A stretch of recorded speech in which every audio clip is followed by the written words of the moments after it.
So how does a woman become more fertile? Okay, there's two things.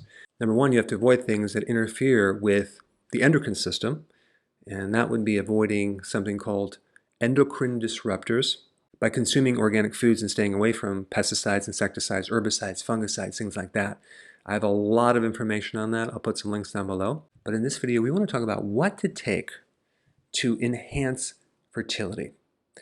Whether you have PCOS, endometriosis, fibroids, or some other condition which throws off your menstrual cycle, or you have repeated miscarriages, or whatever it is, the most important thing to do is healthy keto, because as you're going to find out, when you have high levels of insulin, okay, so if you're on a high carb diet, the ovary's response to that is to increase more androgens, okay, and then that disrupts the entire fertility.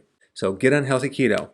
Healthy keto is also going to supply all the nutrients. So let's start from number one, something called L-methylfolate. Without enough folate, there's a lot of damage that can happen with your DNA. So folate protects the DNA.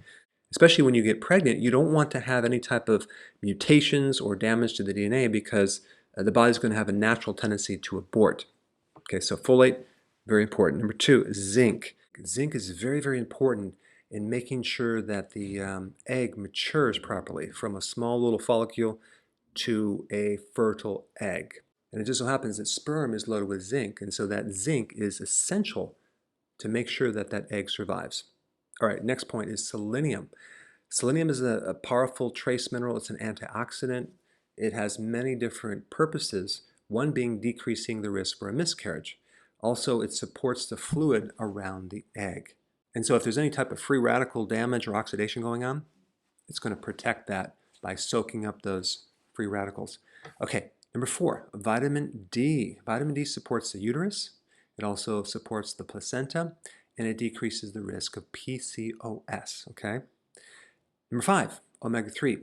That includes EPA and DHA. Now, omega-3 supports something called the cervical mucus, and that has everything to do with making sure that the sperm survives once it hits the mucus, so it can travel through the mucus and get to where it needs to go. Omega-3 also keeps the uterus very, very healthy and prevents inflammation of the uterus. All right, number six, B vitamins. And you can get these from nutritional yeast, but they're very essential in supporting the ovary health. All right, number seven, iron. Iron increases fertility. What's interesting is iron also is needed by a plant to increase its fertility. All right, number eight, vitamin E. Vitamin E is known as the fertile vitamin in both men and women. So one of the things it will do, it supports the cervical mucus. All right, and then we have certain herbs. Number nine, we're getting into the herbs now. Chasteberry, which is known to increase fertility. It's been around for a very long time. It also decreases prolactin levels, which increases your risk for infertility. All right, number 10, shataberry. That's an extract that increases cervical mucus to support the sperm. It also decreases PCOS. It supports follicle development, which actually then will turn into an egg. And just generally, it improves the quality of the egg itself. Number 11, maca root. That supports the endocrine system in females. All right, number 12, we have white peony root. This supports fertility, decreases risk for PCOS, decreases prolactin levels.